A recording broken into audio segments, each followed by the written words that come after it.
Bonjour à toutes et à tous et bienvenue dans un nouvel épisode de Background, ce concept qu'on a amené pour essayer de vous faire découvrir un petit peu le rapport au basket de différents invités, qu'ils soient créateurs de contenu, qu'ils soient sportifs eux-mêmes ou qu'ils soient juste des gens qui aiment le basket.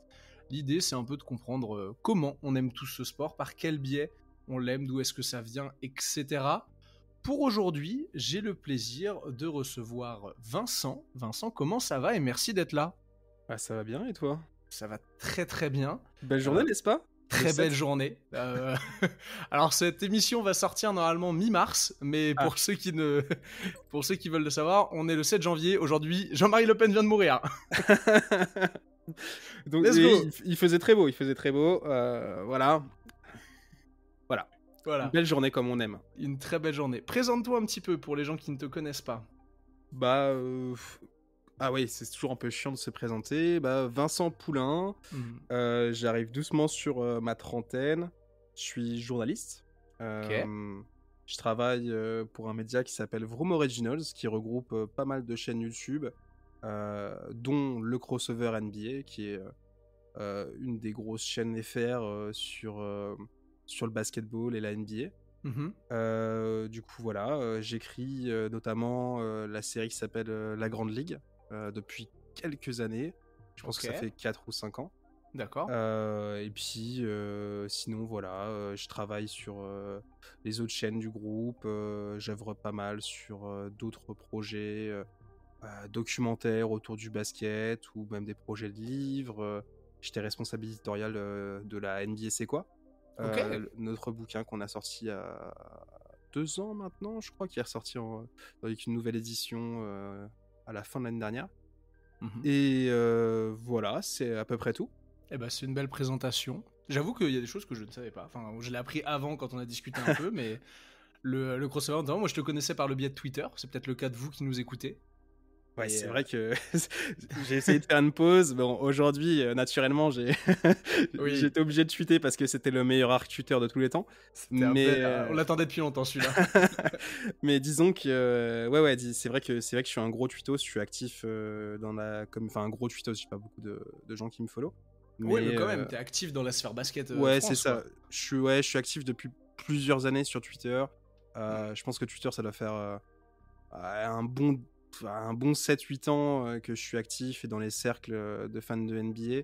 Mhm. Et avant ça, j'étais aussi pas mal actif sur les forums où j'ai tweeté quelques dingueries. Donc c'est pour ça qu'aujourd'hui, je vais me retenir de dire quel forum et quel pseudo parce que honnêtement, mes tweets étaient pas très basés. Mais Il y a voilà. un passé sous le tapis. Ouais, clairement. Des tweets par rapport à. Enfin, des tweets, des messages, des topics par rapport à Dwayne Wade, Manu Ginobili, Iverson.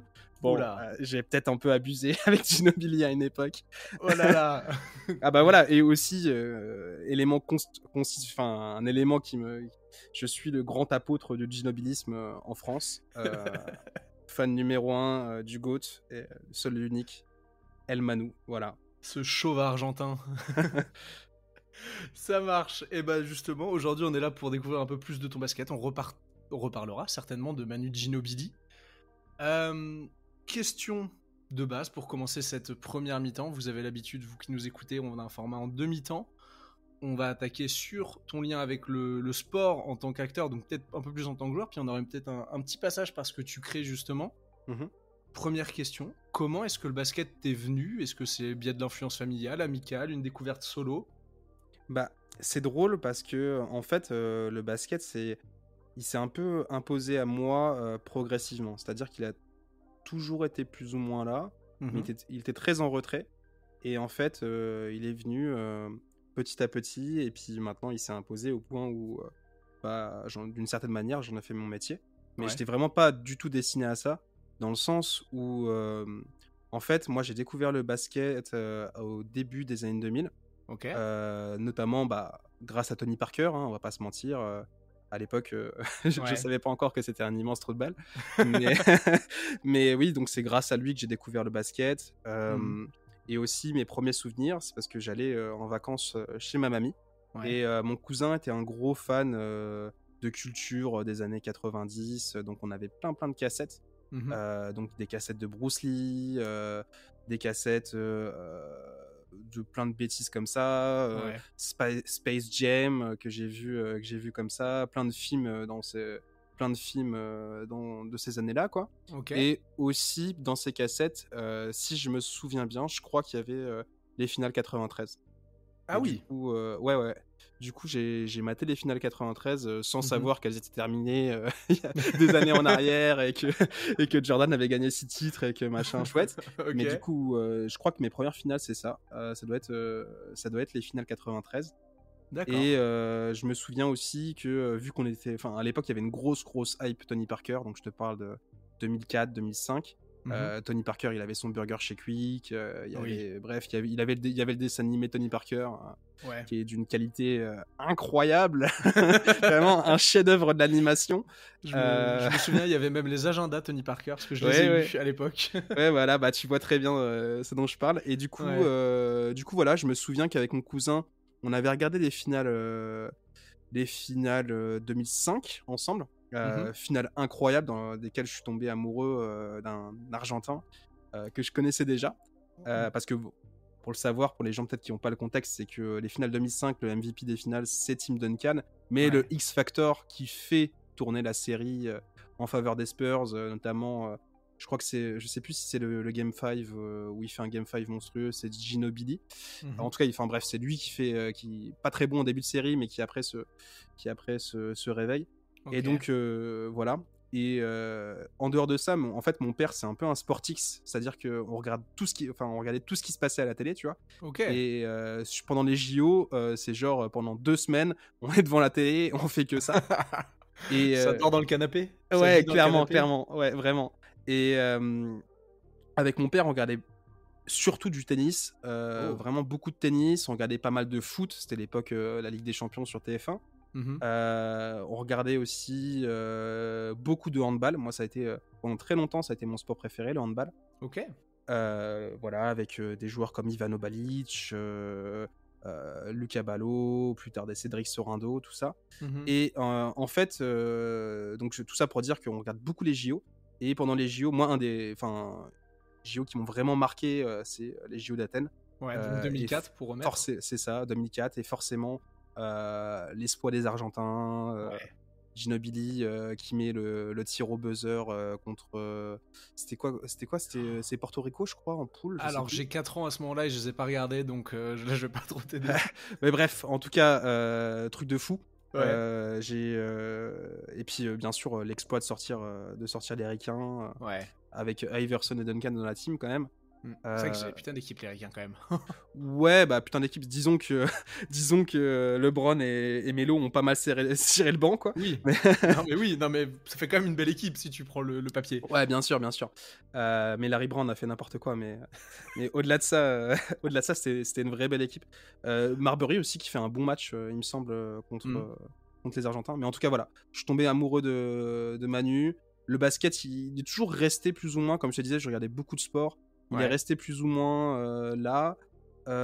Et je dirais que ouais, la bascule, elle est peut-être intervenue. Je sais pas. Allez, je me souviens aussi de quand D-Rose est arrivé dans la ligue, parce que Mhm. j'avais pas beaucoup de copains en fait qui regardaient du basket, et donc il y a plein de copains à moi Ouais. qui ont découvert des années plus tard. Ils m'ont dit mais en fait toi t'aimes le basket, et qu'ils savaient pas du tout parce Mhm. qu'en fait on n'en parlait pas, et puis en fait il y avait pas beaucoup de basketteurs dans mon collège, tu vois. Ah oui, donc Et t'étais, ouais, c'était pas ouais, un j'étais collège de seul tout. basketteurs. Ouais, non, clairement pas. J'avais un seul copain qui faisait du basket, Ok. Wassim, qui se prenait Wassim, qui était persuadé qu'il était le fils de Kobe, alors qu'en réalité c'était juste un Marocain qui essayait de se faire une petite coupe afro. Mais très soin, Wassim, très très soin. Big Et, up à Wassim. et donc je me souviens qu'on parlait pas mal de D-Rose à l'époque, parce que c'est l'époque où D-Rose arrive dans la ligue, Booba Ouais. le Sidan des sons. Mhm. Puis c'est le début de YouTube aussi, tu vois. Donc De fou. tu vois les premiers top 10 avec. Puis il y avait Noah aussi dans l'équipe, donc tu avais un Ouais. Français dans l'équipe. Donc ça, je m'en souviens bien. Mhm. Même si, bon, bah, du coup, D-Rose, maintenant c'est cancel, hein. Oui. Voilà, c'est comme ça. Euh, et je pense que le vrai déclic, il est arrivé au lycée. Ok. Où j'ai eu une période pas trop drôle, un peu dépressif, où je me suis isolé. Mhm. Et je savais pas trop ce que je voulais faire de ma vie, et je me couchais hyper tard le soir. Et Ouais. quand tu te couches tard le soir, fatalement, tu te retrouves à mater des trucs, à mater des trucs. Mater de la Et NBA potentiellement. c'est ça, ouais. Et je me suis mis. Et ça coïncide à peu près avec l'arrivée de LeBron James à Miami. Ok. Euh, donc tout ce qui est période Heatles, et en même temps, c'est une période aussi où les Spurs sont très très forts. Ouais. Donc voilà, c'est tout ce qui est cette période Heatles, je l'ai vraiment vécu à 100%. Tous les soirs, je regardais les matchs très très tard sur des streams vraiment d'une qualité déplorable. Tu sais, les Cette... streams ukrainiens là, Ouais, bizarres. cette époque d'internet où putain c'était compliqué. Ouais, sur Imul, t'essayes de télécharger des trucs, même Ouais, je vois Mega bien. Upload avant. Oui, Euh, putain, ça n'est pas encore fermé. non, ça avait pas encore fermé. Bon, si, ça avait fermé un petit peu avant. Ouais, Mais je crois que je devais être en troisième quand ça a fermé. ok. Euh, je me souviens parce que j'étais en train de télécharger un jeu Zelda et en fait j'avais téléchargé juste la moitié du jeu. Du coup, j'ai Oh, jamais pu, détruit. jamais pu faire Skyward Sword. Oh, Et du coup, ouais, donc je me suis couché très tard le soir et je suis tombé hmm, fan absolu de NBA. ok. Et en fait, pendant des années, ça m'a suivi. Et en fait, je pense que vu que euh, vu que ça arrivait sur Bein et que ça Mhm, devenait plus facile de regarder les matchs, mhm. qu'il y avait NBA Extra, qui a commencé à avoir des chaînes françaises, il y avait le Hoopcast à l'époque, il y Oh avait putain, ça TT. c'est une belle ref. Ouais, ouais, vraiment, avec Erwan, Thomas, Alain Mattei, Ouais. puis TT qui a commencé, Code Jordan qui en parlait un petit peu, Mhm, puis il y avait les sites. Et donc ouais. là, ouais, je me suis mis à regarder de plus en plus de basket, à aimer ça. Il y a eu 2014, enfin, il y a eu 2013, Ouais. le déchirement absolu, mais en même temps, l'Euro de basket qu'on gagne, qui est Hmm. incroyable. Derrière le titre des Spurs, Villeneuve d'Ascq qui m'a laissé une cicatrice vraiment dans mon cœur de toujours. Enfin, j'en pleure encore, je pense. Mhm. Vraiment, maudit pas au gazole. Et voilà. Ok. Et jusqu'à ce que ça s'impose. Et au bout d'un moment, je me suis dit, mais en fait, maintenant, mon sport préféré, je crois que c'est le basket. Magnifique. Tu nous as fait une belle rétrospective de Ouais, pardon, toute ton évolution. Non mais tu as le droit de faire autant je suis de loquace. tunnels que tu veux. Il n'y a pas de souci. On adore ça. J'adore ça. Je viens de prendre une passion. Surtout que je me rends compte d'un truc, c'est que on a peu ou prou l'air d'avoir une dizaine d'années d'écart. Et j'ai le début des années 2010, je tais aussi. J'ai beau avoir 12 piges, je tais sur les sites en ukrainien, etc. Le Hoopcast, tout ça, ça me parle très bien. Bah ouais, de fou, c'était trop bien. Mais tu vois, genre, moi, je me souviens d'un truc. Au bout d'un moment, je suis parti en Erasmus à Prague pendant 6 mois. Mhm. Et à Prague, disons que au début, ça se passait bien. Puis au bout d'un moment, pour Ouais. Y raison, on était assez isolés. Je suis parti avec ma meuf. On était assez Mhm. isolés parce qu'il y avait que des Espagnols qui parlaient entre eux. Puis il y avait des gens qui étaient partis. Et que c'était Ouais. l'hiver, tu vois. Et en fait, le seul truc qui me reliait encore un peu, c'était écouter des top 10 de TT, tu vois. Ok, ouais. De Je vois. TT.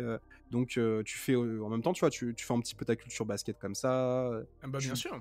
t'écoutes des trucs, voilà. Puis tu joues à NBA 2K aussi, hein. C'est comme ça que Ouais. tu apprends des effectifs par cœur. On en reparlera un peu après. Et voilà. Tranquillement, tranquillement. Bah, du coup, tu nous as, dans dans ce magnifique tunnel, tu nous as donc dit à peu près, donc t'es tombé amoureux du basket, on a compris, période 2009-2014 en gros. Ouais, mais après, je regardais, enfin, 2007, j'ai vu les finales. Ouais. Disons que, voilà, j'ai rencontré le basket milieu des années 2000, début des années 2000, Mhm. et je suis vraiment tombé amoureux du basket au tournant des années 2010, quoi. Ok. Parce que du coup, enfin, t'as parlé de plein de questions dont on allait parler, donc je reviens un peu pour être clair là-dessus. Mm. Tu parlais aussi donc du fait que ton père était un sportif, c'est que t'as beaucoup regardé de sport. Ouais, On l'a compris, tu l'as dit, le handball, une des disciplines qui t'a passionné. bien sûr, ouais. Il y en a d'autres, tu parlais du tennis notamment. Ouais, ouais, bien sûr. Gros fan de Federer ici. Ah, Fan inconditionnel de la monf, hein. J'ai détesté Nadal pendant des années avant de pleurer, bien sûr, à son. à son Parce que- départ. Ouais, bien sûr, parce qu'après, moi, je me suis mis à détester Djokovic, tu vois. Ouais, je vois. Moi, j'ai détesté Federer et puis Djokovic est arrivé et j'ai appris à l'aimer. Ah, ça, je pourrais pas. C'est trop dur pour moi. Mais non, je rigole en plus. Enfin, j'ai un respect inconditionnel pour Djokovic. Oui, moi aussi, mais bon, pas mon sportif préféré, quoi. Ouais. Mais ouais, ouais, du coup, ouais, j'ai regardé beaucoup, beaucoup de tennis. Ok. J'ai adoré ça. Enfin, j'ai des souvenirs incroyables de finales quand j'étais gosse entre Justine Hénin et Amélie Mauresmo. Ok, ouais. Ça, c'est vraiment des trucs qui m'ont porté. Mhm. Après, comme tout le monde, hein, moi j'ai des souvenirs de sport je me souviens de Manodou, Ouais. sœur, qui éclate tout, qui devient championne olympique, qu'on Mhm. voit partout à la télé, Philippe Lucas au Guignol. Ouais. Enfin, ça, c'est un truc qui m'avait beaucoup marqué à l'époque.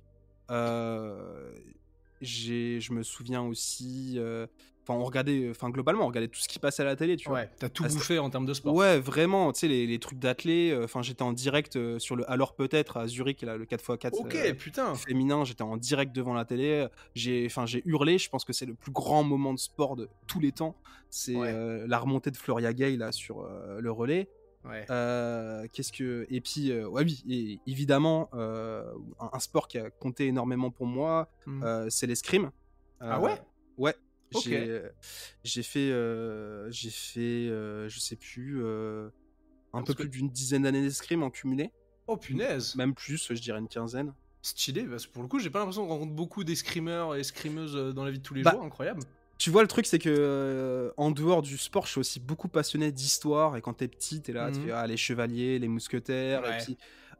puis, enfin, vu que l'escrime, c'est un pourvoyeur de médailles aux Jeux Olympiques, Mhm. et que on avait la chance d'avoir Laura Flessel avant qu'elle devienne une ignoble ministre des Sports, corrompue.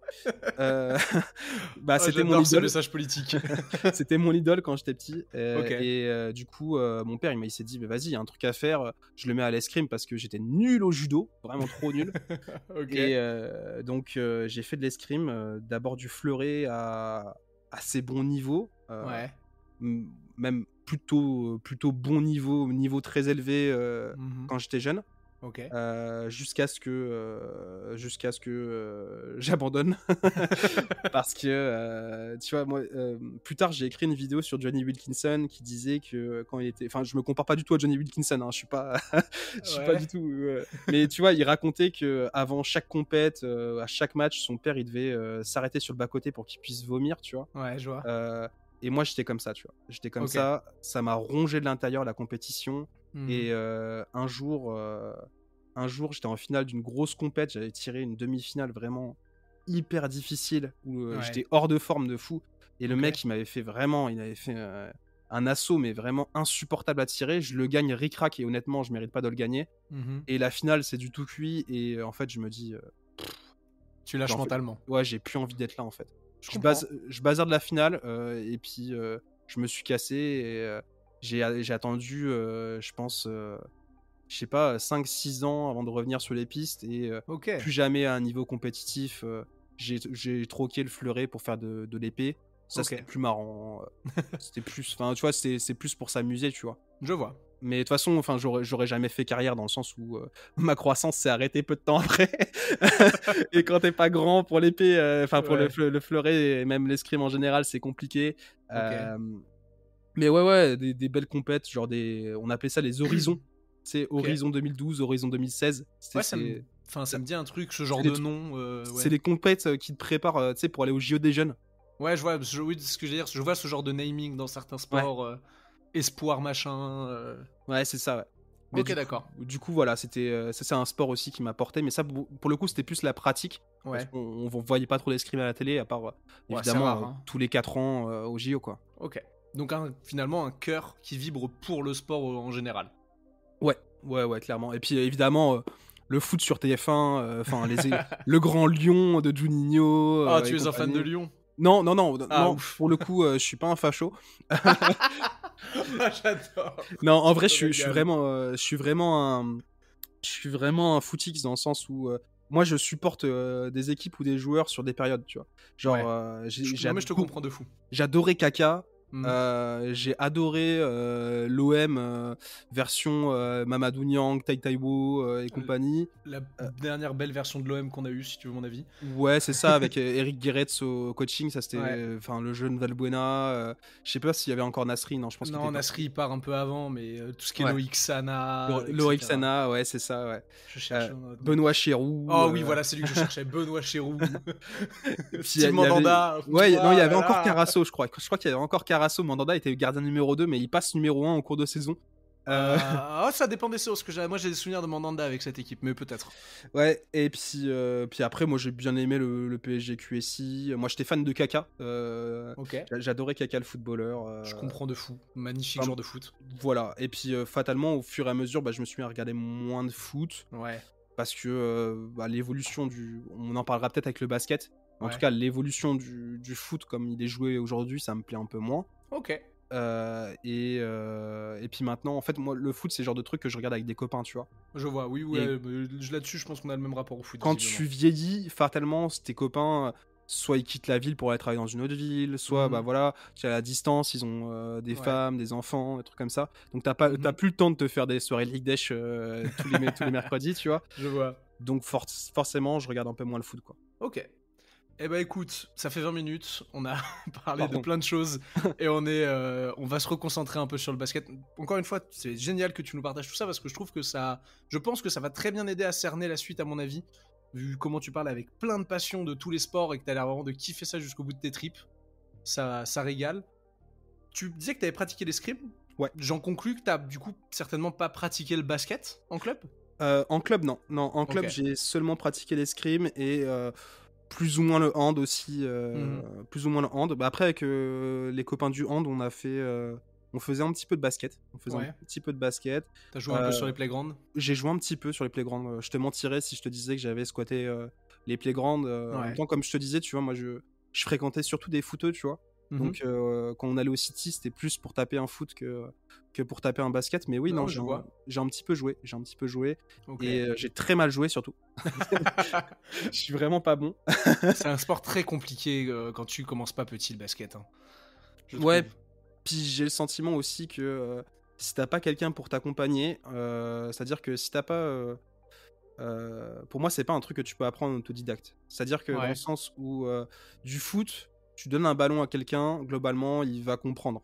oui, je suis Il va pas, d'accord. il va pas les jouer, il va pas les jouer une finale de Champions League, mais il va Oui. comprendre Tout quoi le monde faire. peut taper dans un ballon, faire 3 passes et C'est mettre un ça. but. C'est ça. Tandis qu'une mécanique de shoot, ça s'invente pas, quoi. Je suis d'accord. Ça Un s'apprend, dribble, c'est pas si simple que ça en a l'air. bien sûr. Ouais.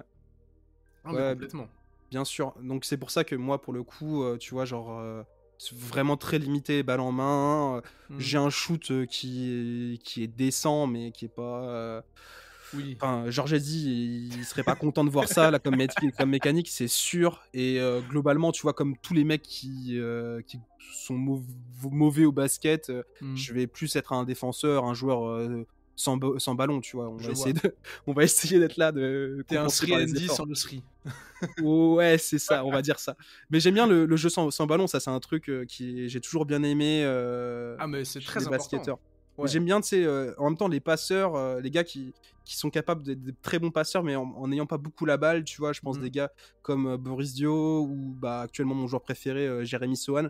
C'est des Ouais. mecs qui sont très forts sans ballon, et Mhm. quand ils ont le ballon, en fait, ils n'ont pas besoin du ballon longtemps pour créer un truc, tu vois ce que je veux dire? Je suis totalement d'accord et je rejoins ce que tu disais sur l'importance du jeu sans ballon. Encore plus quand tu estimes être limité techniquement. Tout le monde peut faire une coupe dans le dos, tout le monde peut lire Mhm. correctement une défense et même quand t'es pas bon, c'est des points que tu mets très facilement, hein. Ouais, clairement, clairement. Bah, bon, encore faut-il mettre le layup derrière, mais Oui, mais mais ça bon, va, ça va, ça ça. va normalement. On arrive à s'en sortir. Ok, donc juste du jeu sur Playground. Ouais. Est-ce que malgré tout, t'as quand même je sais pas, un meilleur souvenir de ces fois où t'as été joué sur Playground, que ce soit une action ou peut-être que ce soit juste. Peut-être même tu peux juste me citer l'ambiance, le fait que, je sais pas, ça avait une ambiance particulière par rapport à quand t'allais faire un foot avec tes potes ou autre. Bah, je peux te citer un souvenir qui est assez marrant. Mhm. En gros, comme je te disais, j'ai fait pas mal de hand aussi. Ouais, Et au hand, on faisait en une ESS à assez bon niveau en fait. ok. Et c'est-à-dire qu'on faisait les championnats de France d'une ESS contre des équipes qui étaient des équipes de sport-études, tu vois. Mhm. Et globalement, ça arrivait que après l'entraînement, on fasse un petit basket pour la déconne, tu vois. Ouais. Et dans le gymnase, je sais plus, c'était mon prof Mhm. m'avait dit si tu mets le 3 points depuis depuis le milieu du terrain. Hmm. Je sais plus ce qu'il m'avait dit, tu vois, genre. Il avait lancé un défi. Ouais, il avait lancé un défi à la con et évidemment orgueilleux et petit con comme j'étais, je me suis dit vas-y, je vais le mettre. Ouais. Et là, je pense que tu vois, genre toutes les étoiles étaient alignées et j'ai envoyé une espèce de patate qui s'est écrasée sur le plexi et qui a fait ficelle. Magnifique. Et il a fermé son claque-merde. Ouais, vraiment, je me souviens de son regard comme ça, tu vois, genre Monsieur Schmitt, on le salue, qui fait non, mais j'y crois pas. Et, évidemment, je me suis mis à célébrer et Forcément. il y avait ma meuf déjà en tribune qui était avec sa copine et Ouais. sa copine la regarde et lui dit et ça c'est ton mec. et et voilà. En mode, tu sais, un peu dédaigneuse comme ça. Ouais. Et donc, ça, c'est un truc qui est un peu resté gravé. C'est mon highlight en carrière, il est là. C'est un beau souvenir, je trouve.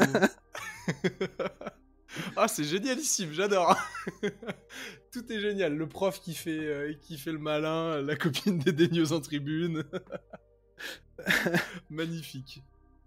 Comme quoi, on n'a pas besoin d'avoir beaucoup joué pour tous avoir un bon souvenir avec le basket dans le jeu. Ah bah là, c'est bon, mon top 10, il se résume à une action, mais elle est pas mal, elle est rigolote. C'est ton top 1. Ouais. J'avais des questions que d'habitude on pose dans un côté plus jeu, mais j'ai bien compris, t'as pas beaucoup joué, donc je vais te les poser quand même, mais du coup tu vas essayer d'y répondre avec un côté peut-être plus spectateur. Ouais. Ça va faire un petit teasing de la partie d'après.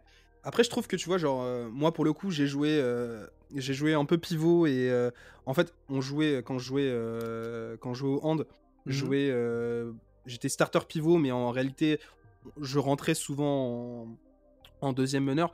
Donc, pour le coup, tu vois, je trouve quand même qu'il y avait pas mal de similitudes entre le hand et le basket. Donc, de fou, je suis d'accord.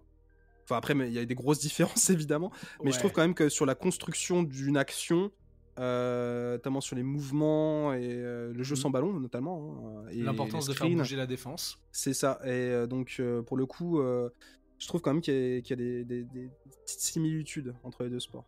je suis là-dessus, je suis totalement d'accord. Pour avoir beaucoup de potes handballeurs aussi, c'est deux sports bien plus liés qu'on veut parfois le croire. Ouais, carrément. Mais de toute façon, c'est pour ça que tu vois, genre des mecs comme Bob Cousy, Bob Cousy à la base, c'est un joueur de handball, quoi. Ah bon? Alors je viens d'en prendre un truc. Ouais, donc, bien sûr. Pour ce soir. C'est un joueur de handball, mais il s'est cassé le bras, je sais plus quel bras. Il s'est cassé son bras fort et du coup, il s'entraînait à dribbler de l'autre main. Ouais. Là, le coach de basket du collège passe et lui dit mec, en fait, ça te tenterait pas d'essayer le basket? Et c'est comme ça que Bob Cousy s'est mis au basket. Cette anecdote incroyable. Et son habitude de dribbler d'une main vient du fait qu'il s'est habitué à dribbler à une main, mais bien qu'il était parfaitement ambidextre et qu'il pouvait dribbler des deux mains. Voilà, ça vient de là. Magnifique, très belle anecdote. Tiens, comme tu t'y connais en handball, LeBron aurait vraiment pu faire carrière dans le handball? Ouais, je pense que oui. Hein. Ouais, je pense qu'il y a beaucoup d'athlètes en vrai qui auraient pu faire carrière dans le handball. Enfin, pas du principe que... un Anthony Edwards, clairement, à profil... Un Russell Westbrook. ouais, je sais... Ouais, pourquoi pas. Donc, je sais pas, je me dis avec 3 steps, Russell Westbrook... ouais, non, c'est certainement. Après, tu vois, pour moi, c'est ce genre de profil d'athlète complet qui aurait pu faire des carrières au foot US, donc des LeBron, des Anthony Edwards, des gars comme ça. Enfin, pour moi, c'est évidemment des mecs qui auraient pu faire carrière au handball, c'est sûr. Ça marche. Je voulais te demander du coup, au basket, quel est ton move ou ton type d'action préféré? Je dirais la passe. Hein. La passe. Ouais, la passe. Ça fait partie aussi. C'est aussi pour ça que j'adore El Manou. Hein, c'est que c'est un passeur très flashy, très inventif. Donc non, je dirais la passe laser de Manu, la behind the back qui est pour Danny Green dans le corner, qui est très chouette.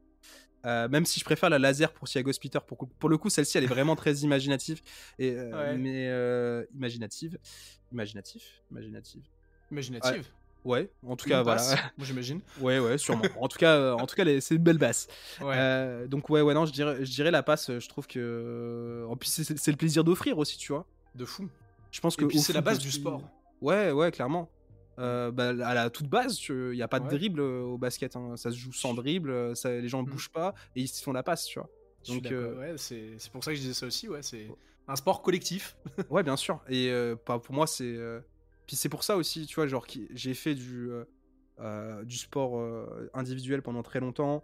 Et Mhm. c'est pour ça qu'à la fin, j'ai arrêté l'escrime et je me suis plus mis au hand. Parce que t'as ce plaisir de partager, en fait. Ouais, Et tandis que quand t'es tout seul face à ton truc, et enfin, t'as une angoisse permanente. Mm. Tandis que là, tu peux te prendre la force de tes coéquipiers. Et puis, tu fais la passe, ils te refont la passe, tu te fais confiance, tu te Ouais. fais, tu sais, petite claque dans le dos. C'est ça aussi, c'est pour ça aussi que j'aime les sports co, et puis Mm. particulièrement le basket, où même si on dit que c'est un sport, peut-être le sport le plus individuel des sports collectifs, euh, c'est vrai dans une certaine mesure où t'as que 5 joueurs sur le terrain, donc forcément, quand t'as une individualité dominante, ça se voit. Ouais. Enfin, 5 joueurs, on se comprend, hein, d'un Oui, côté non, comme de mais l'autre. oui, bien sûr. Donc forcément, quand t'as une individualité très dominante, ça se voit. Mm. Néanmoins, ça reste un sport d'équipe, et jusqu'à preuve du contraire, si LeBron James gagnait pas à la fin, c'est parce que souvent il est allé avec des plots en finale, tu vois. Je Euh, suis totalement d'accord avec ce discours. Donc, tu vois, tu reprends toutes les grosses équipes qui ont dominé, c'est d'abord des collectifs, hein. San Antonio, évidemment, Les les Warriors, Warriors. on en revient, enfin, le banc des Warriors, au bout d'un moment, t'es là, tu fais, bon, d'accord, Sean Livingstone, Ouais, Leandro Barbosa, Barbosa, ouais. Iguodala, t'es là, tu fais, au bout d'un moment, mais stop, les gars, Mm. C'était Festus Ezeli, non, bon, peut-être pas Brandon Festus. Rush.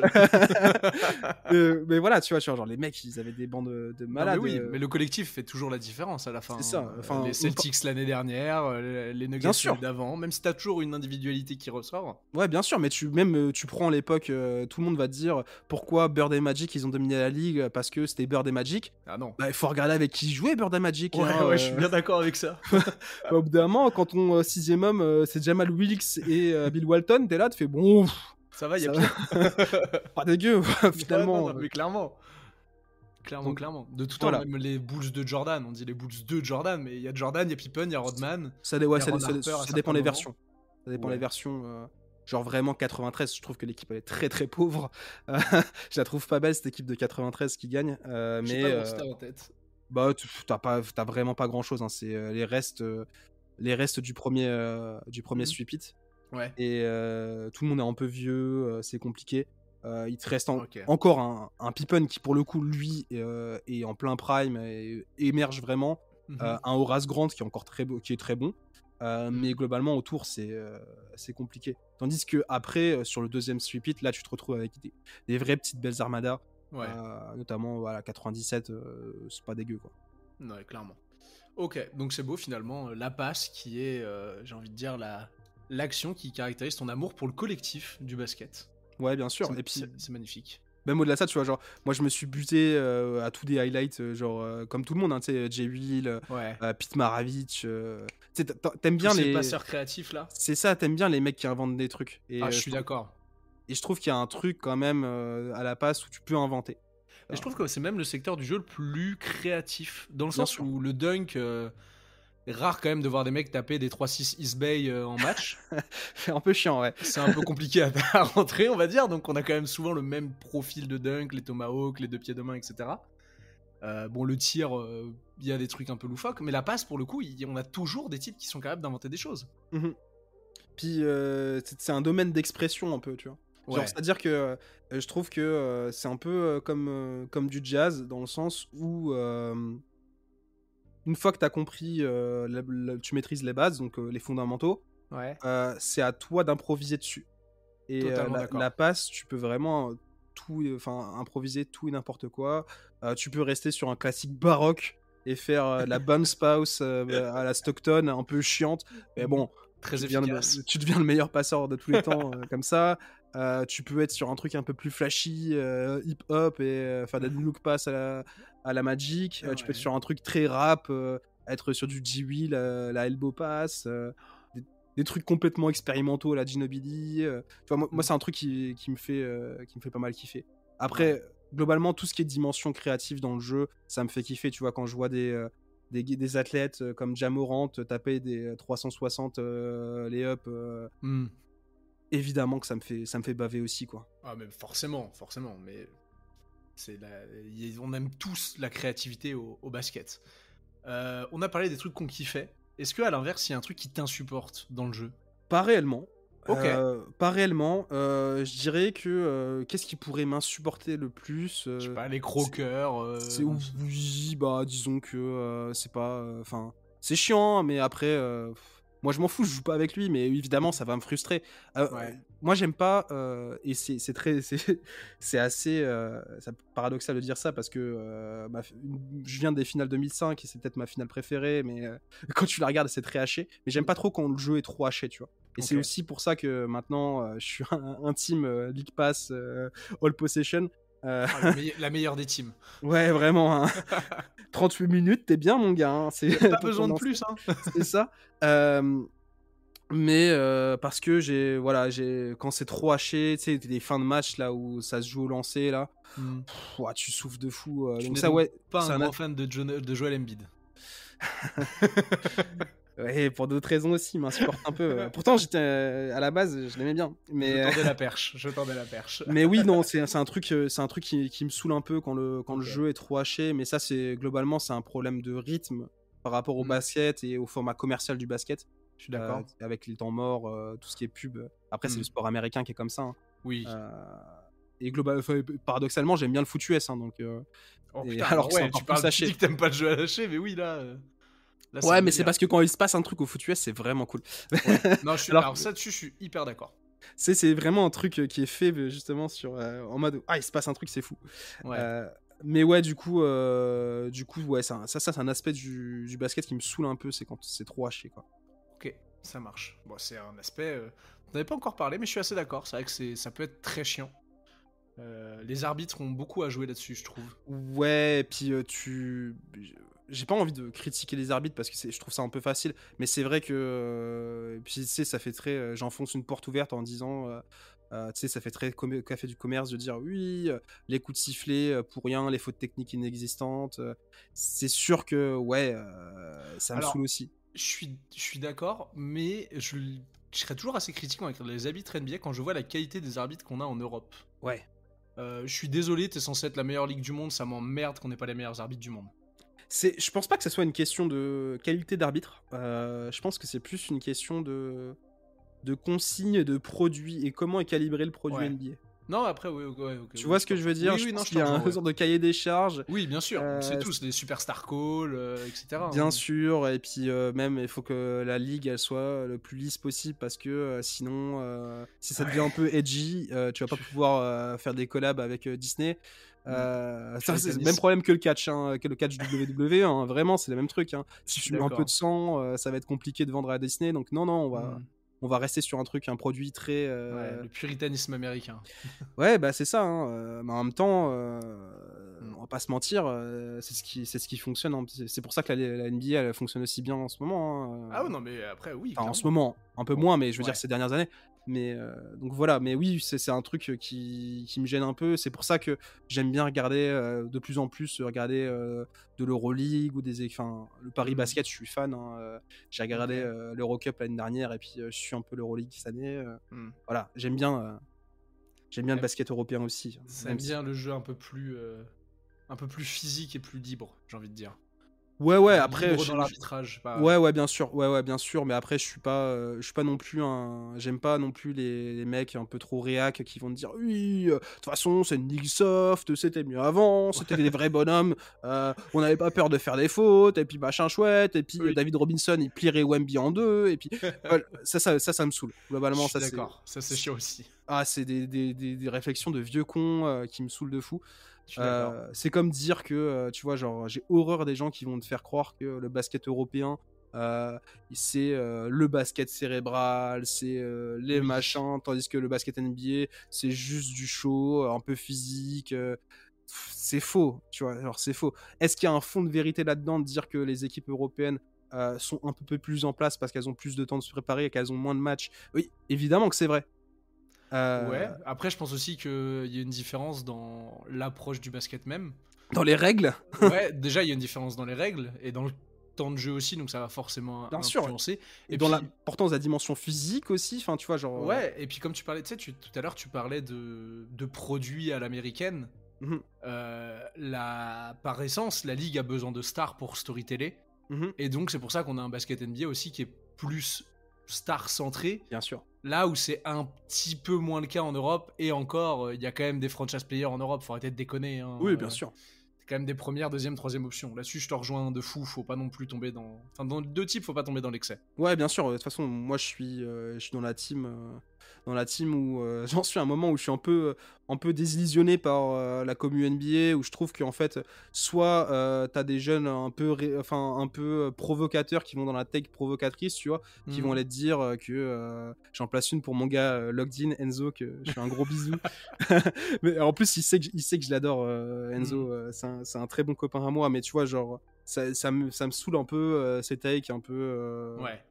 tu vois genre je le vise lui mais en fait parce que lui je l'aime bien donc c'est facile de viser un copain mais tu vois genre j'aime pas les takes un peu justement ça va aller sur du avant c'était des plombiers à tout ce qui se fait maintenant c'est forcément mieux qu'avant et au contraire je déteste aussi les gars qui sont sont sur des positions de puristes qui vont me dire c'était mieux avant.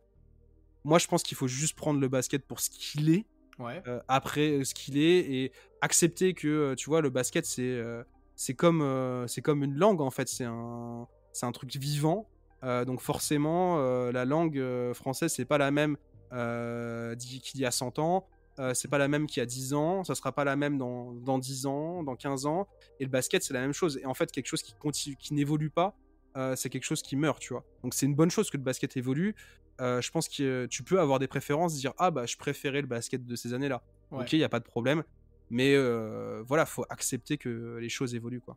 Ok, je suis totalement d'accord. On a fait un bon tour, je trouve, de cette première partie. On va faire un petit saut par le côté création dont tu as un peu évoqué en début d'interview. La première question que j'aurais, c'est comment est-ce que tu transmets ta passion pour le sport au travers de tes créations? Ouais, c'est compliqué, hein. C'est une question que je me pose moi-même et auquel je ne saurais pas trop répondre. Eh bah, tu as le droit de dire que tu peux pas y répondre, c'est pas, on t'en voudra pas. Disons que, en fait, et je pense que c'est ce qui fait la différence entre des bonnes vidéos et des mauvaises vidéos. Et je m'inclus dedans, hein, tu vois. Genre, j'ai écrit des mauvaises vidéos, j'en ai écrit des un peu meilleures, tu vois. Ouais. Mais je pense que au bout d'un moment, si t'aimes vraiment ton sujet, ou en tout cas que t'as fait la démarche de t'y intéresser et que t'as pris du plaisir, je pense que ça triche pas, tu vois. La vidéo, elle triche pas. Ouais, ça se ressent. Tu peux essayer de tricher au montage, d'avoir des belles formules. Tu sais, si t'es vraiment, au bout d'un moment, tu sais, une vidéo, quand tu commences à prendre de l'XP, ça peut devenir un texte à trous, tu vois. Genre, parce que finalement, du storytelling, t'as une histoire A, une histoire B, une histoire C, une histoire D. Finalement, tu fais texte à trous, tu vois. Genre, tu remplaces le nom d'une équipe par une autre, une date par une autre, et puis voilà. Ouais, c'est assez template et on recommence. C'est ça. Et je pense que quand tu fais vraiment l'effort de t'intéresser au sujet, que tu as pris du plaisir à le faire, tu vois, par exemple, moi j'ai pris un plaisir fou à écrire les épisodes de la Grande Ligue. Je me suis fait une culture basket. Voilà, je suis pas. Enfin, je pense que j'ai une bonne culture basket historique, tu vois, en tout cas du basket notamment américain. Et grâce à ça, en écrivant ces vidéos, et du coup, je prenais plaisir à découvrir des choses et justement à les partager. Et je pense que voilà, ce plaisir de partager, il trompe pas, et je pense que c'est aussi pour ça que cette série, elle a rencontré autant de succès. Ouais, je pense que c'est un peu la clé. C'est prendre du plaisir à partager quelque chose que soit tu as vécu, soit que tu as découvert. Et voilà, c'est. Donc quand tu... Pardon, je t'ai coupé, vas-y. Non, mais voilà, vas-y, relance-moi. J'allais te relancer, donc j'allais te dire, quand tu crées tes vidéos, tu vas avec vraiment l'intention de partager toute la passion que tu as pour le jeu. Je te mentirais hein, si je te disais que ça serait toujours le cas. Idéalement, vaudrait mieux que ça soit toujours le cas. Bien sûr, après, on n'est jamais à 100% tout le temps, faut arrêter de mentir. Bien sûr. Aussi. Et des fois, des trucs que sur lesquels tu étais vraiment investi. Je veux dire, c'est rare que les viewers récompensent ce que toi tu voudrais qu'ils récompensent. Ça, c'est un fait. Quand t'es, je pense que peu importe ce que tu crées, quand t'es dans un métier créatif ou pas forcément un métier, je pense que souvent, c'est un peu frustrant parce que ce que toi, ce que tu voudrais mettre en avant n'est pas forcément. Mmh. Mais souvent, tu as des petits miracles. Ça arrive de temps en temps d'avoir des petits miracles comme ça. Et du coup, ouais, LGL, en tout cas, c'est pour ça que je pense que cette série a bien fonctionné. C'est parce que il y avait ce truc, on veut partager et tout. Ouais. Mais voilà, je pense que c'est ce qui fait globalement, tu vois, si on prend même certains de mes concurrents, je Mmh. pense Alex et Bastien, Ouais. si tu regardes sur Trash Talk, si les gens ils la regardent et ils sont fidèles depuis des années, Mmh. je pense que c'est aussi parce que ils ont, il y a une forme de, tu vois, ils trichent pas, tu vois, ils aiment Oui, partager une les forme d'honnêteté, trucs.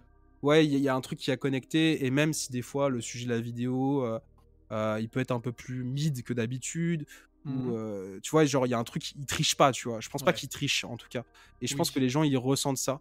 Je pense que les gens, ouais, ils ressentent vraiment ça. je suis d'accord. Je pense que je te rejoins là-dessus quand tu fais, surtout quand, en plus maintenant, t'as la longueur de présence sur Internet de Trash Talk, quand ça fait des années que tu fais les choses et que on a toujours l'impression que tu les fais avec la même énergie, la même manière, les mêmes gimmicks, effectivement, tu crées beaucoup d'attaches et les gens le ressentent. Et les gens le ressentiraient aussi beaucoup, du coup, si Après, ça devenait différent. ouais, après, tu vois, c'est aussi un danger. Mhm. Là, je parle pas pour Trash Talk parce Ouais. que je sais pas pour eux, je parle pour nous, tu vois. Nous, ça fait Mhm. des années qu'on fait des flashbacks. Moi, je Ok. t'avouerai que des flashbacks, des fois, c'est un petit. Bah, avant de venir, c'est pour ça que j'étais un peu en retard, c'est parce que Ouais. j'en terminais un. Mais, mais ouais, c'est devenu une petite peinée, hein, tu vois, parce qu'au bout Je d'un moment, vois. tu peux pas réinventer 1000 fois la roue. Bien Parfois, sûr. tu prends beaucoup de plaisir, et puis des fois, t'es là, tu fais, pff, vas-y, il faut en faire un, tu vois. Je vois. Donc ouais, c'est aussi un souci de réussir à se réinventer avec en même temps des gens qui attendent, qui aiment pas trop être bousculés, sortir de la zone de confort. Et qui attendent quand Euh, même de la nouveauté. c'est ça, et qui en même temps ils sont réfractaires à la nouveauté, donc c'est un peu chiant. Ouais. Mais Les gars, je vois ce que choi- tu veux dire. choisissez un peu là. Mais ouais, du coup, c'est, tu vois, Mhm. je pense que c'est aussi un truc auquel est confronté des personnes qui ont une présence, enfin là, sur le long terme, hein, Ouais. dans une profession, dans un milieu, notamment dans un milieu créatif, c'est apprendre à réussir à se réinventer, et Mhm. voilà, à garder un succès. Tu vois, genre moi, ça fait 5 ans que je travaille au crossover. Mhm. 4 ou 5, je sais plus. Bref, 4 Ouais. ou 5. Voilà, c'est un défi auquel on est confronté, de réussir à essayer voilà, De de se se réinventer, ouais. réinventer, Sans décevoir ceux qui étaient déjà là. ouais, c'est ça, essayer de reconquérir ton public des fois quand tu le perds, essayer Mhm. d'aller en choper de nouveau, c'est Mhm. aussi ça, tu vois. Et puis en même temps, le public, il évolue aussi. Ouais. Quand tu vois les vidéos qu'on a faites au début, par exemple, je sais pas, le tir c'est quoi, la Ouais. draft c'est quoi, Mhm. bah, maintenant, j'ai l'impression quand même que la connaissance, ce que j'appelle un peu le capital basket, Mhm. très, très sens très bourdieusien du terme. Ouais. Euh, le capital basket moyen du fan de NBA en France, ou de basket. Je dis de Mhm. NBA parce qu'il y a plus de fans de NBA que réellement de basket en France. Oui. Tu sais, voilà. Mhm. Que je pense qu'il a quand même explosé, et que maintenant les gens ils sont à la recherche, tu vois, d'autres choses. Ouais. C'est-à-dire que tu peux plus leur raconter des trucs qui maintenant, qui à l'époque tu leur faisais découvrir, maintenant ça semble assez évident pour eux, tu vois. Je suis Donc d'accord. il y a aussi ça aussi, c'est toi t'évolues, ton public évolue, Mhm.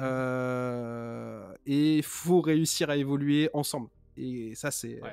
ça c'est un truc qui est compliqué, quoi. Ça, je suis tout à fait d'accord avec toi. Autre question sur le côté création. Ouais, Est-ce que ça a pu changer ta manière de consommer ou d'appréhender le jeu? complètement. Bah dis-nous tout Complètement. alors. En fait, moi de base, je suis quelqu'un qui est assez passionné par, comme je t'ai dit en début de pod, que j'aime beaucoup l'histoire. Mhm. J'aime beaucoup la mythologie. Enfin, je Mhm. joue pas mal à Duel Quiz avec ma meuf. Je suis très fort au quiz, au quiz mythologie et religion et machin chouette, alors que moi-même je suis pas du tout religieux. T'es une Mais tête de enfin, culture G. ouais, j'aime bien ces trucs-là. J'aime bien les histoires en fait. J'aime Ouais. bien. Je lis beaucoup de BD. J'ai lu Mhm. pas mal de romans quand j'étais plus jeune. Un peu moins maintenant. Je devrais m'y remettre. Ok. Mais j'adore les histoires. J'adore les bonnes histoires. Et c'est pour ça que j'aime le sport, c'est parce qu'il y a toujours des histoires incroyables à raconter avec le sport. Ouais. Moi, je travaille aussi beaucoup sur la boxe, sur Boxing Academy, et je trouve que la boxe, c'est un sport incroyable pour ça. Parce que tu as des parcours de vie fabuleux, tu vois, des Mike Tyson, un parcours de vie incroyable, même si, bon, voilà. Tu t'en prends plein, là, la dernière vidéo là, que j'ai faite sur... Enfin, c'est pas la dernière, mais en tout cas, au moment où sera publié le pod, ce sera plus la dernière. Harry Haft, qui est un boxeur polonais juif, rescapé d'Auschwitz, qui a dû livrer des combats à main nue dans les camps de la mort pour s'en sortir. Tu vois, et puis derrière, il combat qui? Il combat Joe Louis ou Rocky Marciano, je sais plus. Non, Marciano. Il combat Marciano pour le titre de champion du monde. Non, pas pour le titre de champion du monde. Non, mais avant que Marciano soit champion du monde. Mais bref, histoire de fou, tu vois. Histoire de malade. Moi, j'aime bien ces histoires de fou. Et c'est aussi pour ça que j'aime bien la NBA, comme tout le monde. C'est parce que t'en parlais sur le côté storytelling. T'as un côté storytelling de zinzin. Ah bah, c'est la ligue parfaite, hein, je trouve. Ah bah, évidemment, hein, c'est comme ça. Enfin, c'est pour ça que David Stern était très fort. C'est parce que lui, il a compris comment vendre son produit et comment faire une ligue de super-héros. Hein. C'est clairement les Avengers, c'est le Marvel du sport. Complètement. Team USS, c'est les Avengers. Hein. Ah bah oui, complètement. Et LeBron, c'est Captain America. Enfin, voilà, on est là-dedans. Hein. C'est très caricatural, mais en même temps, c'est un peu vrai. Et du coup, moi, j'ai toujours beaucoup aimé ça. Donc, c'est sûr que ça rejoint mon métier. Mais je t'avouerai que, en fait, le truc, c'est que quand t'écris, quand tu consommes toute la journée du basket. Donc forcément, tu vois, imaginons que tu écris un épisode de la Grande Ligue sur, je sais pas, les Nuggets. Du coup, tu vas aller rechercher des trucs, tu vas essayer de regarder des matchs, tu vas te replonger dans les vieux trucs. Là, tu fais un truc sur les Cavs, tu vas essayer de trouver le miracle de Richfield, tu vas regarder le match, tu vas faire machin chouette, et puis tu fais ça toute la journée, et là, t'es là le soir et tu te dis, est-ce que j'ai encore envie de regarder du basket? Et à l'époque, on avait des émissions, on analysait un peu le jeu, tu vois, ou en tout cas des émissions d'actu. Et du coup, je me retrouvais à écrire, je sais pas, à l'époque, j'écrivais 3 scripts semaine. Hein. Ça charbonnait. Ouais, vraiment. Et en plus, j'étais en stage, j'étais pas payé. Les gars, c'était pas bien. Non, c'est vrai, j'étais payé, mais pas assez pour ce que je faisais. Hein. Mais du coup, tu vois, genre, j'écrivais 3 scripts semaine, donc 2 sur l'actu. Et genre, au bout d'un moment, tu peux plus consommer avec la même candeur, avec la même envie, la même tu vois, c'est fait, bon bah c'est du basket, tu vois. Et même je vois. Quand t'allumes ton League Pass le soir, même si maintenant, tu vois, je fais plus de l'actu, j'arrive plus à juste me poser et regarder ça comme un divertissement. Un peu un sentiment de trop plein, en fait. Je me sens obligé d'analyser le truc, tu vois ce que je veux dire. Genre, ah ouais, ok, putain, ah ouais, Sohan trop fort parce que mouvement, truc sans ballon, bam. Tu vois, genre, ah vas-y, ça saoule, machin, il a pas fait l'effort, tu vois. Des trucs comme ça, c'est quoi ces rotations, comment ça se fait que tu vois, t'es obligé comment ça se fait que je sais pas, Mamouashvili est pas sur le terrain et qu'il a remis encore Zach Collins. Je vois ce genre de choses. Tu vois, genre de trucs, donc forcément, et là, vu que moi je suis pas, je te dis à la base, moi je préfère les histoires, le storytelling, le côté un peu plus histoire que le côté très analyse du jeu, même si j'aime bien. Forcément, il y a un trop plein sur le basket, et je mentirais si je disais que que j'étais encore autant passionné par le basket que je l'étais avant de travailler dans le basket. Ok, je comprends complètement. C'est une très belle. C'est très honnête, je trouve. Ouais, ma relation, elle a évolué avec le truc, tu vois. J'aime toujours ça. En vrai, je regarde moins de matchs qu'avant. J'essaie quand même de regarder un match par jour. C'est-à-dire que là, les Spurs, j'ai dû manquer 2 matchs depuis le début de la saison, max. Je pense que si j'en manque 10 sur la saison régulière, c'est beaucoup. Mais tu vois, genre, j'essaie de picorer à droite, à gauche. Évidemment, les playoffs, on va les regarder. Mais voilà, s'il y a un jour où je regarde pas de NBA ou 2, c'est pas grave. Ok, ça marche. On finit sur les questions orientées création de contenu. Est-ce que t'aurais, je sais pas, alors moi la question je l'ai écrite en disant, en tant que créateur, pour toi, est-ce que t'aurais un achievement ultime? C'est peut-être un peu gros, mais est-ce qu'il y a un truc qui te ferait tu dis, ah, ça me ferait kiffer quand même de faire ça à un moment donné, ce serait le truc un peu chouette. Pareil, t'as le droit de dire pas du tout, ma question pue la merde. Non, je vois ce que tu veux dire. Après, tu vois, en fait, le truc, c'est que... vu que moi, à la base, je viens du métier du journalisme, Ouais. j'aurais pu avoir une carrière toute tracée. Globalement, au moment où je rejoins le crossover, j'avais le choix entre ça et me dire... Je me coupe un peu du circuit traditionnel et sachant que dans un métier aussi concurrentiel où chaque année tu as je sais pas, des centaines voire des milliers de jeunes qui arrivent sur le marché du travail qui ont et en même temps tu as moins en moins des CDI, ça n'existe plus, tu as moins en moins de postes à pourvoir. Donc c'est-à-dire j'avais ce choix entre tester ce truc un peu fou et rentrer dans une rédac, je sais plus si c'était à la montagne ou à Tours, je sais plus c'est quoi le truc de Tours. Pour faire du bâtonnage au desk, de trucs nuls. Ok. Alors que moi, à la base, j'aurais bien aimé faire mais en même temps, le desk, globalement, tu fais du bâtonnage et ça, c'est nul. Explique peut-être pour ceux qui voient pas ce que c'est. Ouais, globalement, le desk, les gars, pour vous la faire courte, et les filles, c'est vous recevez des dépêches AFP toute la journée et puis vous bâtonnez un article autour, vous écrivez un article autour. Ok, Même article qui a été écrit avec par les mêmes personnes. Enfin, globalement, il n'y a pas de travail de terrain, il n'y a pas de travail de recherche. Juste, tu mets en forme des informations, quoi. Ok, ça marche. Donc voilà, ça c'est pas intéressant, je trouve. Ça marche. C'est pas ce qui m'animait. Et donc, tu vois, forcément, j'ai choisi ce truc. Je me suis mis un peu en danger. Et là, aujourd'hui, j'ai du mal à imaginer. D'un autre côté, je me dis, je ferai sûrement pas encore 10 ans là-dedans. Et j'arrive pas trop à imaginer la suite. Donc me dire un objectif, ça reste flou pour toi. Ouais, si mon objectif c'est de pouvoir continuer à créer du contenu que j'aime et qui ait une réception par les gens, parce que moi en tout cas je fais d'abord pour moi dans une démarche un peu égoïste. Parce que ça me fait plaisir de le faire, puis aussi ça remplit mon frigo, mais aussi parce que j'ai envie aussi que les gens y regardent, tu vois. Ah, bien sûr, faut pas forcément, se mentir. quand tes stats elles sont pas bonnes, t'es pas content, tu vois. Et quand l'algo il décide d'être méchant, il est méchant, tu vois. Donc, et forcément ça impacte sur ta santé mentale et tout. Mais c'est sûr que moi, mon objectif c'est ça, c'est continuer de créer du contenu, continuer de prendre du plaisir, m'améliorer, être de plus en plus libre. Moi, tu vois, genre j'ai un rêve. J'aimerais bien un jour créer un média où on parlerait peut-être de sport, peut-être pas, mais ou en tout cas qui ferait le pont entre le sport et les sciences sociales, notamment la sociologie, un peu un Blast du sport. Voilà. J'aimerais bien créer ça et en faire un sorte d'endroit, sorte de maison pour toutes les personnes qui veulent faire du journalisme, mais qui n'ont pas forcément un parcours, qui ont des parcours un peu atypiques, qui viennent pas forcément des plus grandes écoles. J'aimerais bien créer un truc comme ça, quoi. Moi, si un jour je peux créer ça et que ça marche, je serai un homme heureux. Et ben, on te le souhaite de tout cœur.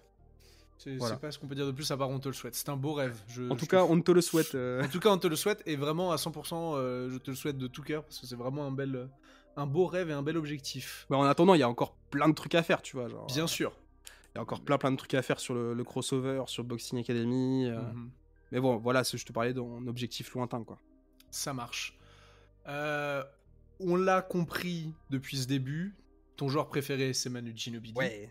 Et aujourd'hui, Jérémy Sohan. Bien sûr, ouais. Ton équipe préférée, du coup, c'est les Spurs, ou tu vas nous prendre à contre-pied? non, fan des Spurs, c'est évident. D'ailleurs, j'étais trop content qu'Wemby soit aux Spurs. C'est ce que j'allais dire. Toi, ça fait 2 ans que tu te dis, mais la vie est belle. Ah, mais vraiment, hein. Mais même avant, j'étais hyper content parce que j'adore Vassell, même si c'est un peu en dents de scie là cette saison, mais mais en même temps, c'est compliqué pour lui parce qu'il est bougé un coup dans le 5, un coup en dehors du 5. On lui demande plein de rôles différents et je trouve que pour le coup, bon, il pourrait faire un peu plus d'efforts défensifs. Mais au-delà de ça, surtout qu'il a le physique pour. Mais au-delà de ça, je trouve quand même c'est un vrai team player. Ouais. Mais oui, du coup, on avait Vassell, on avait Sohan Rookie. Voilà, c'est des joueurs qui me parlaient bien. J'adore Keldon aussi, même si je pense que lui, il va falloir sacrifier au d'amant. Mais du coup, ouais, non, je surkiffe mes Baby Spurs. Ils sont trop cool. Ça marche. Je trouve qu'ils sont très très sous-cotés. D'ailleurs, moi, j'étais un des partisans de dire qu'on allait jouer le play-in cette année. Pour l'instant, je me trompe pas trop. Ouais, j'étais d'accord avec toi en début de saison si on en avait discuté. Ouais, je pense que... Enfin, il y a plein de gens qui disaient « Non, mais les gars, vous êtes fous, les Spurs, ça va finir 12-13ème. Vous êtes fous, les gars. Non, c'est trop fort, les Spurs. Enfin, c'est fort, les Spurs. Ouais, il y a déjà beaucoup de choses. Hein. Et ce que je trouve super intéressant, c'est qu'ils progressent de match en match. Là, tu vois, typiquement, il y a pas longtemps, ils ont fait un match contre Denver. Enfin, ils ont fait 2 matchs contre Denver. Et le premier match, ils le gagnent à Denver. C'est un match, normalement, que les Spurs perdent tout le temps. C'est-à-dire qu'ils font un bon match tout le long. Et ils mènent tout le long. Et puis à la fin de troisième quart, début de quatrième quart, ils se prennent un écart, ils se font remonter, ils se prennent un petit écart. Et là, normalement, c'est foutu. Tu vois, typiquement le match de Noël contre les Knicks, c'était ça. Et là, pour le coup, parce que les Spurs, c'est encore une équipe un peu à réaction. C'est une équipe qui est capable de te remonter des plus 15, des plus 20. Mais c'est pas une équipe qui est capable d'être stable sur tout un match. Et là, pour le coup, ils ont réussi à bien gérer la fin de match et à gagner avec un gros Wemby contre les Nuggets, même si après, le match d'après, ils se sont fait défoncer. Mais je trouve justement, il y a des évolutions qui sont hyper positives dans ce sens-là, où le groupe, il apprend bien, où tu sens que Wemby, qui était sur un début de saison vraiment en deçà des attentes, se sent de plus en plus à l'aise, à trouver sa place. Les gens comprennent comment jouer autour de lui. Non, je trouve qu'il y a un vrai truc qui se passe à San Antonio. Je suis d'accord. Et je suis trop content. Je pense que c'est une équipe sur laquelle on va compter pendant encore 10 ans. Oh oui, facile. Donc, franchement, il n'y a pas que Wemby. Hein. Les gens, ils voudraient résumer à Wemby. Hein. Je trouve que Sohan est très sous-coté. Moi, j'adore ce joueur aussi. Il est incroyable. Il est fabuleux. J'adore Sohan et je suis un gros fan aussi de Keldon et Vassell. Enfin, surtout Keldon Johnson. Je sais pas pourquoi, c'est un joueur que j'apprécie particulièrement. Il est trop fun, Keldon. Il est trop fun. C'est ça. Il donne le sourire, ce genre. J'adore. C'est que vraiment, c'est un bonbon. Je pense que, sans trop exagérer, je pense que finition au contact, près du cercle. À part des mecs comme LeBron James, oui, forcément. Il n'y a pas beaucoup de meilleurs finisseurs au contact. Ah non, il encaisse les chocs d'une manière incroyable. Hein. Ah, il y a les épaules, mon pote. Ah ouais, puis c'est un buff. Hein. Mais vraiment, finition au contact, je pense c'est pas loin d'être top 10 de la ligue. Hein. Oh, faudrait demander à Penny les ratings, mais ouais. Franchement, il est trop fort. Hein. Je suis d'accord. En tout cas, sur l'impression visuelle, je te rejoins de fou. Ouais, il vraiment véloce. Hein. De fou. Du coup, forcément, on en parle... T'en as parlé vraiment encore avec ton cœur. T'es un spectateur objectif ou t'es un gros clubiste de mort quand tu parles des Spurs? En fait, même en tant que journaliste, tu vois, je crois pas je fais partie d'une école où je crois pas l'objectivité. Ok, c'est beau de le reconnaître. Enfin, justement, en fait, pour moi, à partir du moment où tu te dis objectif, pour moi, c'est juste que t'arrives pas à reconnaître tes biais et que, au contraire, je trouve que c'est une posture que je trouve hyper malaisante dans le sens où ah ouais, donc moi j'arrive à être objectif, donc je suis supérieur, donc machin chouette. Donc, par contre, je crois en certaines choses, c'est-à-dire qu'il y a des faits qui existent, qui sont là, et je crois en l'honnêteté. Tu vois ce que je veux dire? Non, mais bien sûr. Tu sais que t'as des biais, donc t'essaies de faire en conséquence. Là, je te parle du traitement d'information, mais ça vient aussi avec mon rapport au sport, tu vois. Même si j'aime bien faire des takes un peu clubistes, c'est marrant, tu vois, de faire le cheveu. C'est toujours drôle d'être clubiste. Vraiment, mais en tout cas, moi, je pense que voilà, moi, je suis sur une subjectivité assumée, revendiquée, mais en même temps, une recherche.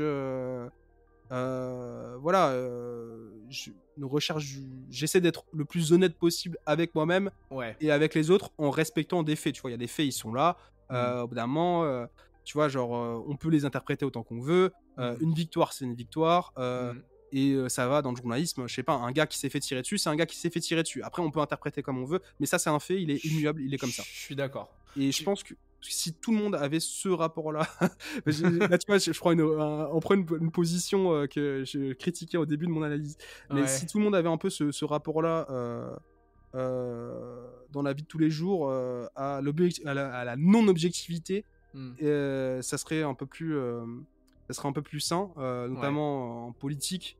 où globalement tu te rends compte que les gens qui disent je suis objectif, c'est Oui. juste des gens qui refusent le fait que des gens puissent penser autrement et se disent non mais c'est parce qu'en fait il y a une manière de penser qui est comme ça. Globalement c'est le libéralisme. c'est mais non mais c'est ça, hein, c'est la Non, fin mais de oui, l'histoire bien comme elle a sûr. été théorisée. Oui, c'est Après les États-Unis ont gagné. la nature de l'homme, c'est Ouais tout ce genre voilà de c'est ça tu choses. vois.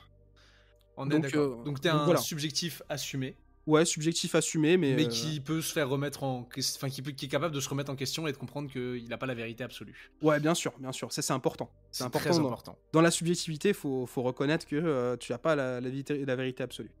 Mais déjà, enfin, pour continuer sur ce débat de la subjectivité, pour moi, à partir du moment où tu es capable de reconnaître que quoi qu'il arrive, tu seras subjectif, on a fait un grand pas en avant. Bien sûr, bien Je sûr, bien connais sûr. peu de gens qui se revendiquent subjectifs et qui sont pas ouverts au débat ou à l'évolution de pensée, etc.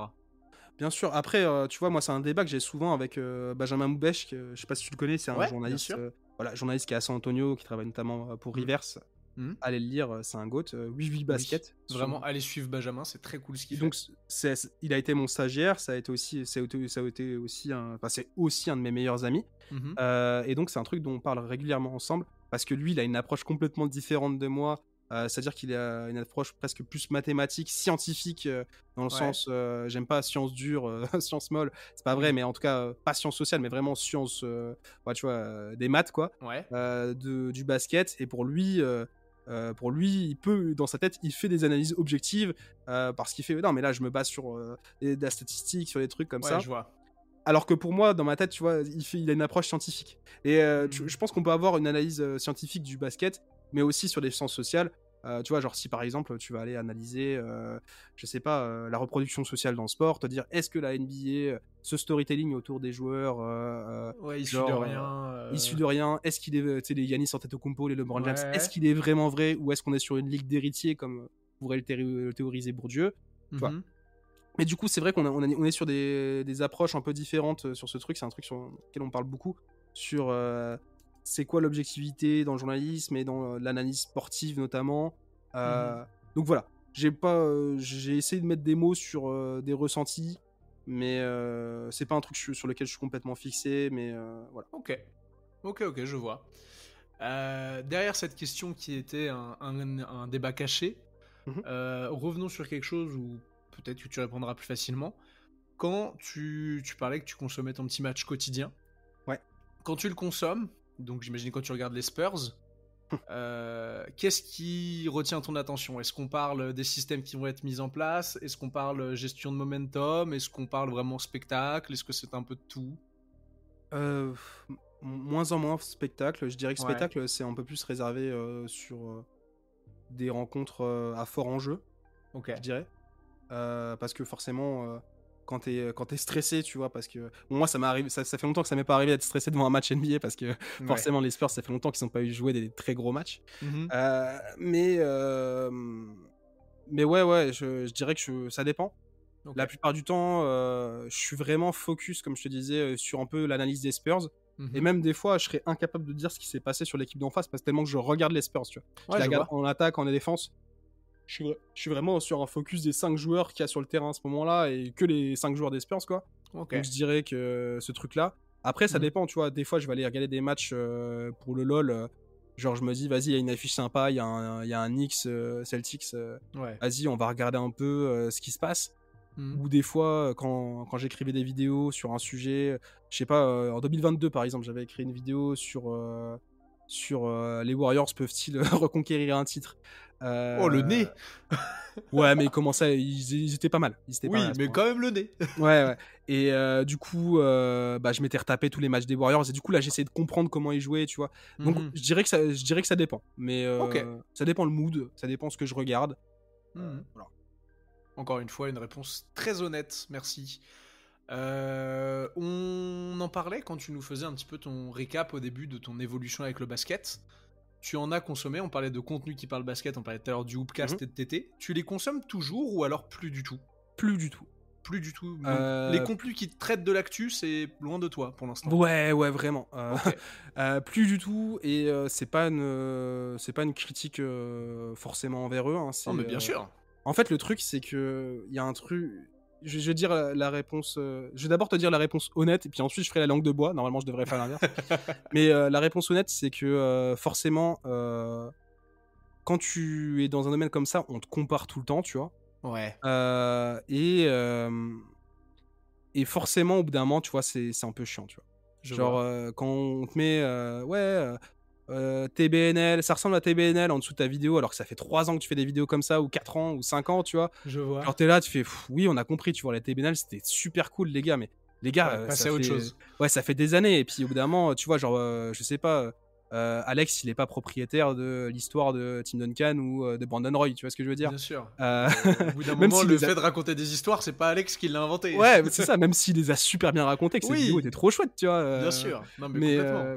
du coup, forcément, t'as ce truc-là où tu te dis, j'ai pas envie d'être influencé d'une manière ou d'une, parce que des fois, sûrement, j'ai été influencé, tu vois, genre, en Hmm. traitant un sujet, j'avais vu la vidéo de, je sais pas, de X ou Y, et du coup, Ouais. j'étais influencé d'une manière ou d'une autre. Et je sais pas si on peut parler de plagiat, dans le sens où il n'y avait pas de volonté de ma part, mais du Hmm. coup, tu vois, On est tous genre. influencés aussi, faut le Ouais, c'est reconnaître. ça. Au bout d'un moment, faut arrêter de. On est humain. Ouais, c'est ça. Du coup, j'ai pas envie non plus de. J'ai pas trop envie j'ai envie de garder un peu un côté frais, me dire si Ouais. je traite un sujet, je le traite à ma manière, et je vais pas essayer de, de le faire, je vais pas me censurer parce que X ou Y l'a fait, ou parce que Mhm. machin chouette. Donc, en partie pour ça, c'est en partie pour ça aussi que je regarde plus trop ce qui se fait autour. Ok. Et c'est aussi, comme je t'ai dit, un côté un petit peu, bah, tu te lasses, forcément toute la journée, t'es la tête dans le basket. Sur Ouais. un moment de repos, Mhm. entre regarder un épisode d'une série, ou regarder un épisode de Thinking Basketball, Ouais. un top 10 de Trash Talk, un truc de je sais pas qui, bah Mhm. forcément, au bout d'un moment, je vais peut-être me regarder un épisode de Dune, ou du Pingouin, tu vois. Bien sûr, je vois. Parce que, bah, un peu flemme. Ouais, puis il faut. C'est le principe de s'oxygéner aussi. Hein. Ouais. Après, des producteurs de contenu que je suis encore et que j'aime beaucoup, tu vois. Typiquement, Winston des chroniques de Motor City, Mhm. qui a un super podcast sur l'histoire des Detroit Pistons, et qui Ouais. fait aussi parfois des petites intercades sur d'autres histoires de la ligue. Mhm. Lui, je suis un grand fan, et j'écoute à peu près tout. Ok. Voilà, pareil, Benji, Moubesh, je lis à peu près tout ce qu'il fait. Aussi parce que c'est mon frérot, mais parce que j'aime bien ce qu'il fait. Ouais. Les Rivers, je les achète pas tous, mais quasiment tous. Ok. Donc je suis quand même au fait de ce qui se fait, hein. Et puis en même temps, quand t'es dans le milieu, t'es obligé d'être au courant de ce qui se fait, tu vois. Ouais, d'avoir une forme de veille, on va dire. Bien sûr, bien sûr. Moi, Mhm. c'est un truc. En même temps, je suis aussi chargé de ça au crossover, de retrouver dénicher des talents, tu vois. Mhm. Donc forcément, tout ce qui est le roster, Mhm. voilà, SO au roster. Ouais, bah bien sûr, le roster, Mhm. enfin, je suis copain avec plein de gens au roster. Mhm. Voilà, je suis ce qu'ils font de près. En tout cas, certaines personnes que je trouve intéressantes, je suis de près ce qu'ils font, tu vois. Ok. Mon copain, enfin Richard, Richard Driss, c'est un de mes meilleurs copains. Ouais. Squid Rambis, son pseudo, qui écrit des super articles sur l'histoire du basket Mhm. et son évolution. C'est un truc que je suis régulièrement. Ok. Chachou Saphir, ces trucs sur la NCA. Mhm. C'est des trucs aussi que je suis beaucoup, aussi parce que Ok. c'est mes copains copines, hein, Non, mais bien sûr, mais tu. Ouais. mais donc voilà, Ok. en même temps, j'essaie de m'en couper, mais en même temps, disons que je regarde des trucs, enfin, je regarde, ou je consomme des trucs un peu plus underground. Ça Et marche. je pense aussi que ton rapport à ce que tu recherches en tant que consommateur, il évolue aussi au fur et à mesure. Et Mhm. forcément, quand t'es un. Je dis pas dans un sens péjoratif, mais quand t'es un casu, Ouais. quand tu consommes la NBA pour le plaisir de temps en temps, tu vas pas aller consommer forcément le même type de contenu que quelqu'un qui a poncé le truc, tu vois ce que je veux dire? Je vois, je vois. Et du coup, moi, je sais ce que j'aime, je sais que moi, j'aime bien les contenus un peu historiques, j'aime bien apprendre des petits trucs de niche. Donc, c'est vers ce type de contenu que je vais aller. Ok, ça roule. Continuons, on arrive vers la fin de l'émission. Attends, ça fait déjà 1h15 qu'on est ensemble et c'est génial. Je bois tes paroles. Tu es très Désolé, intéressant. je fais les tunnels. Franchement, encore une fois, tu fais autant de tunnels que tu veux. Moi, depuis tout à l'heure, je suis spectateur en même temps que je suis censé t'interviewer. Pardon. Non, c'est génial. Quel regard tu portes sur l'évolution de la culture basket actuellement? Bah, comme je te disais, d'un côté, la commu NBA, elle peut un peu me sortir par les trous de nez. Ouais. Mais globalement, c'est quand même moins pire que plein d'autres commus sur Internet. Hein. Je pense que ESO a la commu manga animé qui est la plus toxique ever. La communauté tennis, j'en parle même pas vraiment. Je connais pas la communauté 10 pour le coup. C'est des nazis, hein, vraiment. Ok, d'accord. On peut sortir le mot, vraiment, oui. ils sont ignobles. Ok. Mais de toute façon, forcément, voilà, c'est une communauté qui grandit, donc t'as tout qui arrive dedans. Ouais. Mais non, moi, je suis plutôt un regard très très positif. Hein. De toute façon, Ouais. on est sur un. Enfin, on va pas se le cacher, le basket, ça commence à devenir. Ça commence à devenir très hype, hein. Bah surtout oui, en France. Très hype, oui, particulièrement en France, en Europe. On a vu de toute façon le marché français, c'est un marché qui fonctionne bien sur certains produits américains. Je pense au catch et au basket particulièrement. Ouais. Même la NFL d'ailleurs hein, aussi. Mais c'est vrai qu'on est assez réceptif par rapport à ça. Mais on sent vraiment que le basket, on est sur un point de bascule. Ouais. Où on part d'un produit qui va être de plus en plus... Là, il est globalisé, hein, mais on va être sur un produit qui va être ultra globalisé.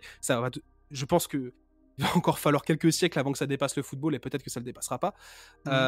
Mais on est vraiment sur un basket qui devient un phénomène de masse et qui s'exporte un peu partout à travers le monde avec le produit NBA comme étendard, quoi. Ouais, qui s'installe pour moi comme deuxième sport derrière le football. Parce que comme tu disais, je pense qu'il faut arrêter le fantasme d'un jour ça dépassera le foot. Rien ne dépassera le foot, ça fait trop longtemps. Je sais pas, je dirais pas rien, mais en tout cas il va falloir du temps, quoi. Ouais, il va falloir se lever très tôt. Hein, ouais, c'est compliqué. De toute façon, le foot en même temps, qu'est-ce qu'il y a de plus universel que ça? Tu mets un ballon, t'as même pas besoin de rien à part un ballon, tu mets 2 t-shirts pour faire des buts et puis tu joues avec tes copains, tu vois. T'as pas besoin de savoir. Hormis l'Amérique du Nord, globalement, c'est sur tous les continents. Ouais, même en Amérique du Nord, hein, c'est devenu hype de fou. Hein. Maintenant, tu vas à New York, les mecs ils regardent la première ligue à fond, quoi. C'est vrai. Même au Canada, parce que je suis franco-canadien, mon cousin à Montréal, je te dis, quand il regarde pas les Penguins, c'est le seul gars, je pense, le seul Québécois qui est pas supporter des Canadiens et qui supporte des Penguins. c'est un malade. Ah ouais. Ouais, vraiment, c'est un malade. Ça peut faire des problèmes. Ah non, mais vraiment, mon oncle, il est dépité, quoi. Et du coup, lui, à part la NHL, vraiment, le truc qu'il regarde à fond, c'est le foot. Hein. Ok.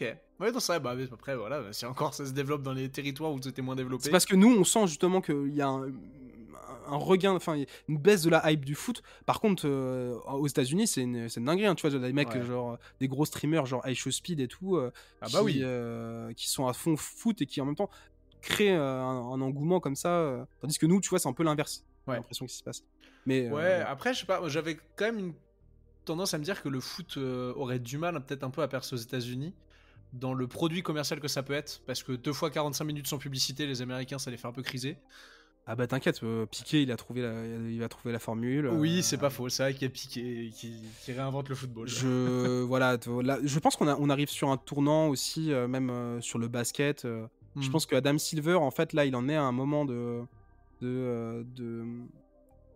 sais pas si c'est pas un mandat, mais en tout cas un moment dans sa carrière où globalement ses premières années il a essayé un peu de rattraper les dernières années un peu compliquées de Stern en mettant sa patte, et là vraiment on sent quand même qu'on est sur une période de balance où la NBA telle qu'on la connaissait n'existera plus dans 10 ans. Et je parle pas forcément que de l'expansion. Tu vois, on a vu le rapprochement, enfin la création de la balle en Afrique. Donc, c'est la NBA Afrique, hein, globalement, la balle, c'est ça. On a vu les rapprochements qu'il peut y avoir maintenant avec l'Euroleague. Moi, je pense que, voilà, dans quelques années, on a vu que je pense que Adam Silver, au-delà du fait qu'il va y avoir une expansion, du coup, ça va le forcer à remanier le calendrier. Calendrier qui touche quand même pas mal, hein. Ouais. Parce que tu vois, il y a quand même le truc avec les back-to-back, machin et compagnie. Je pense, voilà, il va y avoir une refonte totale de ce qu'est le produit NBA, parce que le produit NBA, il évolue avec son temps et il doit rester pertinent. Moi, un exemple que je donne souvent, par exemple, Pourquoi en plus, c'est un truc, ça arrive bientôt. Pourquoi le All-Star Game, c'est naze? Parce que c'est un produit qui répond plus, qui a été pensé à une époque, pour des besoins d'une époque, pour, voilà, qui répond plus en fait, au marché, à la consommation du basket actuel. Ouais. Dans le sens où, à l'époque, t'avais pas de diffusion des matchs, donc c'était un produit d'appel globalement, c'était ça le Ouais, All-Star Game, tu vois? Mhm. Tu faisais un match avec toutes les stars pour dire: «Hey regardez, ça a l'air chouette, venez dans vos salles, voir, je sais pas, Bill Russell, Will Chamberlain, Jerry West, je sais pas qui», tu Ouais. vois?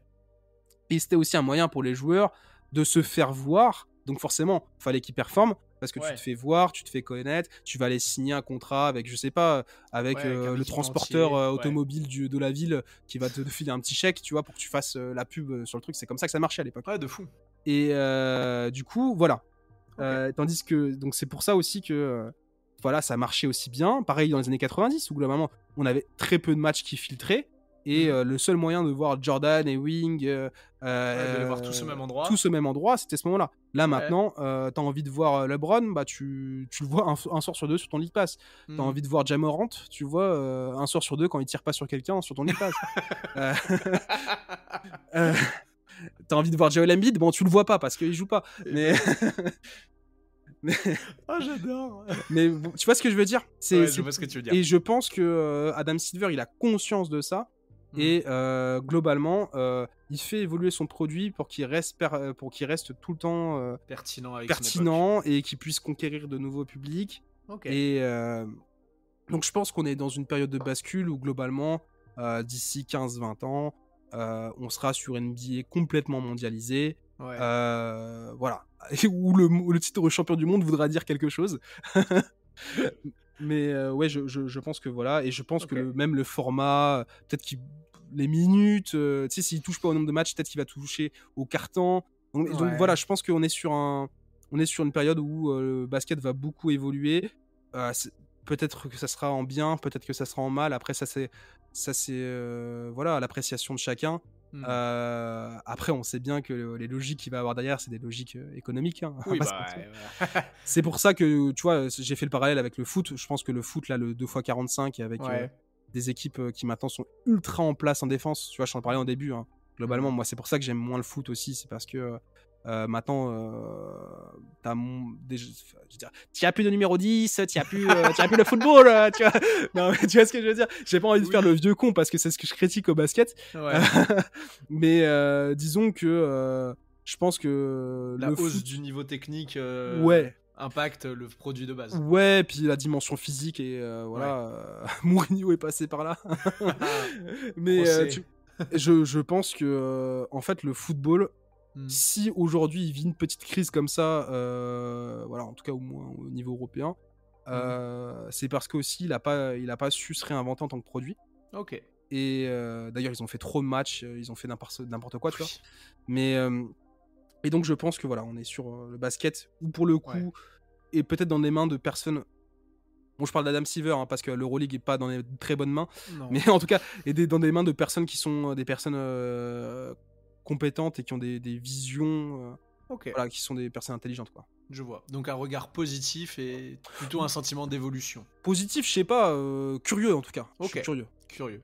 Après, voilà, peut-être, comme je te dis, hein, je sais pas de quoi est demain, je me fais pas trop d'illusions sur le fait que les évolutions, elles vont pas être motivées dans un souci d'avoir le meilleur jeu possible, mais dans un souci justement de créer du spectacle, de l'engagement, et tu vois, d'attirer des gens, d'attirer des marques. Je sais bien que c'est des logiques, c'est pas des logiques de compétition, mais ce sont des logiques économiques qui vont sous-tendre ça. Donc forcément, il y a des trucs qui vont moins me plaire. Mais voilà, je suis curieux. Je me dis quand même, c'est pas tous les jours que t'assistes à une période, un truc bascule une période bascule d'un truc qui te passionne autant que le basket, quoi. Ok. Dans tout ça, comment tu vois toi ta relation avec le basket évoluer? Je sais pas. Ok. Je sais pas. Tu sais pas si ça va continuer, si tu vas te lasser, comme tu disais, tu sais pas combien de temps tu vas faire ton métier. Bah ouais, je sais pas combien de temps je vais faire ça.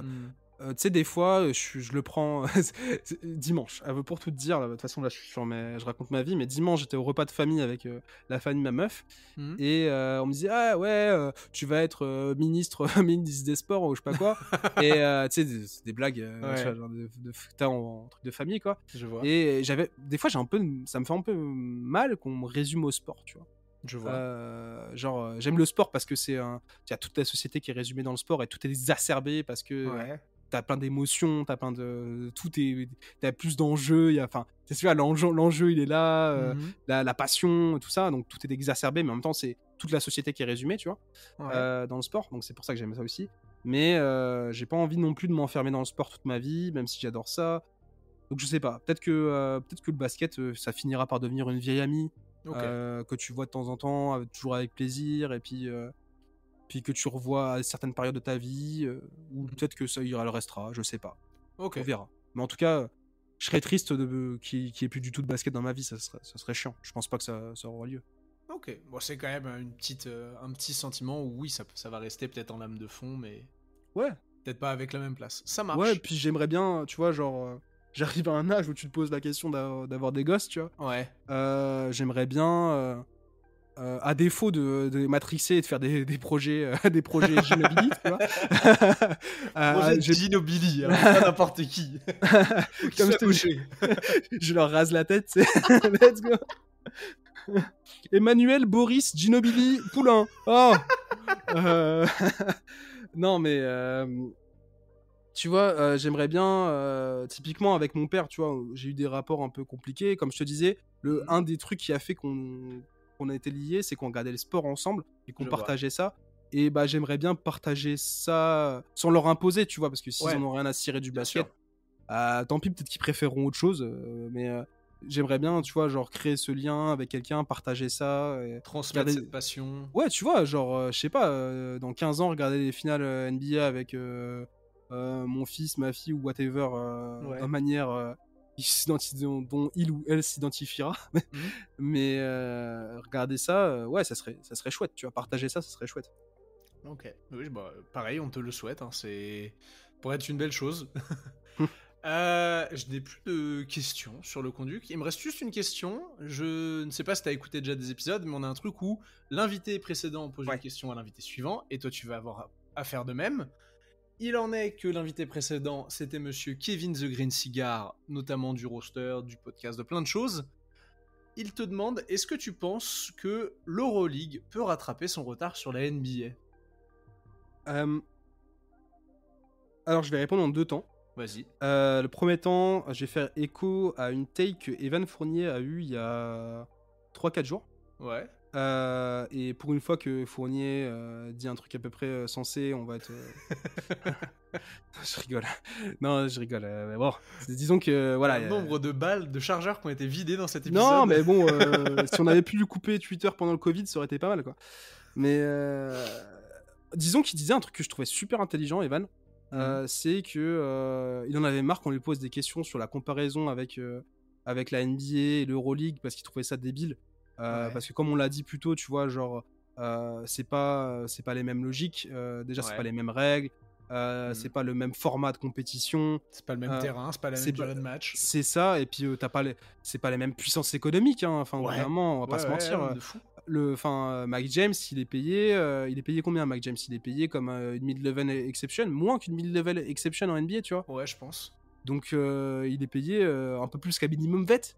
Et c'est un des joueurs, ou si c'est le joueur le plus payé d'Euroleague. Ouais. Au bout d'un moment, les gars, faut être réaliste. Évidemment que il y a un niveau moyen qui est beaucoup plus élevé en NBA. Et je pense qu'il faut juste les prendre pour deux produits qui sont très différents. Et je pense que le produit Euroleague, quand même, ces dernières années, est de plus en plus compétitif, de plus en plus attractif. Il bénéficie de la hype globale qu'il y a autour du basket. Donc voilà, ça, je trouve ça super positif. Et donc, globalement, il disait, Evan, en fait, on devrait plus se concentrer sur valoriser le fait que l'Euroleague, c'est une alternative à la NBA. Et que évidemment c'est pas la NBA, mais par contre ça augmente tous les ans, le niveau il augmente tous les ans, et puis voilà. que d'essayer de trouver des comparaisons, genre qui gagne entre une équipe NBA et une équipe Euroleague, tu vois. Ok, je Moi, vois. je pense que voilà, c'est débile. Évidemment qu'on sait qu'une équipe Euroleague peut taper une équipe NBA, pas Mhm. forcément les Celtics, tu vois, mais sur un match. Oui, Après, bien on sait sûr. bien que sur une série, au meilleur des 7, la dimension physique va faire que, voilà, c'est compliqué. Et encore, Ouais, encore, je suis pas si d'accord que ça dépend quelle équipe. c'est ça. Et puis voilà. Après, tu vois quand même que le niveau quand même global mondial, il se réduit de plus en enfin le Oui, gap l'écart, ouais. entre les ricains et le reste du monde se réduit. Il suffit de Mhm. voir les JO, même si bon voilà, ils sont toujours disons que l'hégémonie américaine est sur le point de s'effondrer. Ouais. Je pense qu'ils resteront sur une domination, mais leur hégémonie elle s'effondre complètement. Mhm. Elle n'existera plus voilà, dans quelques années. Mhm. Et tant mieux, hein. Oui. Et donc voilà, donc c'est normal. Je pense quand même que l'Euroleague c'est du très beau basket. Et pour ça, c'était la réponse un peu voilà. Ouais. Et je pense que l'autre réponse, c'est honnêtement, je pense que l'Euroleague elle va se faire absorber par la NBA et puis que ou en Et tout qu'on cas n'en une parle partie de plus d'ici 5 ans. pas d'ici 5 ans, mais d'ici Oui. 15, ouais. Ouais, ok, d'accord. Bon, Et joli take et joli point de vue. mais je pense que les meilleures équipes elles resteront aux États-Unis parce que voilà, c'est là où se passe les choses, tu vois. Ouais, alors pas ça pareil, tu vois, je sais, enfin, je pense qu'il y a beaucoup de facteurs qui rentreraient en jeu. Mais oui, il y a le côté américain, les Américains aiment bien rester aux États-Unis. Mais la vie en Europe, ça fait quand même bander pas mal de ricains, donc t'en as peut-être deux trois qui Ouais. pourraient faire le saut, tu vois, un Madrid, Ouais, je sais pas, tu vois. aller Alors, vivre par en contre, en parlant de Grèce. ça, moi, je serais chaud de voir Kevin Durant. J'espère que Kevin Durant fera une dernière saison Alors ça de fou. à Barcelone Ah ou ouais, je je sais te pas rejoins de où. fou. J'aimerais trop voir Kevin Durant Ouais, en Euroleague. ça serait trop trop rigolo ça. Et pour le coup, par contre, tu vois, si à voir ce que fait Mike James, mais si Mike James est toujours présent en Europe et à Monaco, il pourrait clairement rejoindre son pote. Hein. Quitte à Ouais, prendre un pourquoi pas. salaire dérisoire. Why not, why not, hein. Moi, Mm. je crois que lui avait dit que Barcelone c'était une destination qui lui plaisait bien. Mais en tout cas, Ouais. moi, voilà, je On suis très sait très pourquoi chaud il veut aller à là-dessus. Barcelone. Moi, je suis très très chaud là-dessus. Je trouverais ça super chouette. Ouais, Puis de fou. j'aime bien aussi le côté d'avoir de plus en plus de stars, de grosses équipes, de Mm. joueurs qui ont plus peur de revenir en Europe. Ouais, Tu vois, on parlait de Evan. Moi, je trouve ça trop bien qu'ils viennent jouer à l'Olympiakos, tu vois. je suis d'accord de Enfin, fou. je suis trop content. Kemba, il a testé Monaco. Malheureusement, Kemba était tout pété. Ouais. Mais Mais tu vois, un Théo Malédon aussi. Hein. Théo Malédon qui s'est relancé de Qui fou s'est à relancé à l'Asvel. Lasvel, il y a des rumeurs pour qu'il parte à Madrid. Ouais, tu vois, c'est fou, hein. En fait, on commence à comprendre que, bah, en fait, oui, les gars, allez pas jouer en G-League où c'est un niveau de Pro B des dires de certains. Ouais, bien sûr. Venez jouer l'Euroleague, vous allez être dans des top équipes, vous allez quand même prendre des salaires. Ça va, aujourd'hui, oui, l'écart, il est toujours énorme. Mhm. Et ils sont pas pauvres non plus, les joueurs d'Euroleague. Ouais, non, mais c'est bon, ils sont tranquilles, ils sont bien, hein. Ouais, ça va, oh, tu fais quelques saisons en Euroleague, c'était pas trop La con. maman, elle est à l'abri, t'inquiète. Ouais, si tu gères correctement ton argent, t'es bien. Ça marche. Mais ouais, non, c'est sûr que voilà. Moi, je pense que c'est trop chouette ce qui se passe autour de l'Euroleague. Mm. Mais arrêtons les comparaisons. Tu sais, c'est comme les comparaisons entre les époques. Ouais, je suis d'accord. C'est au bout d'un moment, faut arrêter, les gars. Oui. C'est marrant entre potes, c'est chiant à la longue. Mais oui, tu vois, voilà, moi, ça me rend fou. Les mecs, ils vont aller te parler du basket des années 60, mais ils ont pas taffé le truc. Ouais. Toi, ça te fait chier parce que moi, ça me fait chier parce que j'ai taffé le truc, tu vois. Ouais. Et ils vont te dire des bêtises. Et après, ils vont dire oui, non mais voilà, Bob Cousy, il se fait exploser par, je sais pas, Russell Westbrook. Mhm. Évidemment, parce que machin chouette, tu vois, genre, il Ouais. n'y a pas la même préparation physique, il n'y a pas les mêmes salaires, il n'y a pas les mêmes trucs. Mais est-ce que si tu prends machin dans le contexte de Bidule, tu vois, Mhm. au bout d'un moment, tu t'en sors pas avec ces genres de débats. Non, Donc, là-dessus, je suis d'accord. donc moi, ce qui me met, et ça c'est un truc sur la communauté NBA en général, moi je trouve faut arrêter des trucs de comparaison Mhm. et essayer d'un peu plus, tu vois, notamment quand c'est complètement, enfin, tu mets le contexte de côté, quoi. Ouais.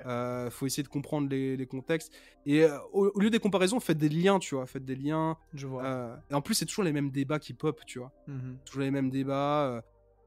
Oui, il y a trop de tirs à 3 points par rapport à machin chouette. Oui, Wilt, il pourrait pas mettre 100 points dans la NBA actuelle. Ouais, ok. Oui, tu vois, genre, évidemment, t'es là. Mais ça marche avec tous les sports en plus, hein. Ça arrête pas qu'au basket.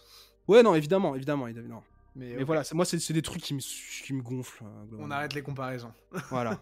Vincent, ça fait déjà 1h35 qu'on est ensemble. Déjà, félicitations, tu as désormais le record du backdoor Pardon. du background le plus long. Non, encore une fois, ne t'excuse pas, c'est génial. Tu nous as parlé de plein de choses. J'espère qu'on a fait le tour de tout. Si c'est pas le cas, on peut s'accorder un petit overtime si t'as un truc à rajouter. Non, bah, je pense que j'ai fait le tour de tout. Ouais, Merci à toi de m'avoir écouté, de m'avoir supporté. mais c'était un J'espère plaisir. que j'ai pas trop radoté parce que ça, je radote tout le temps et puis je fais plein d'apartés. Je suis trop chiant.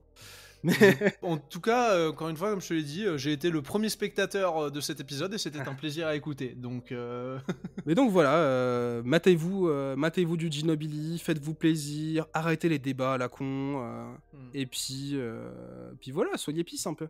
soyez peace. C'est une magnifique fin d'épisode. On va pouvoir dire aux gens Topette, je te remercie encore.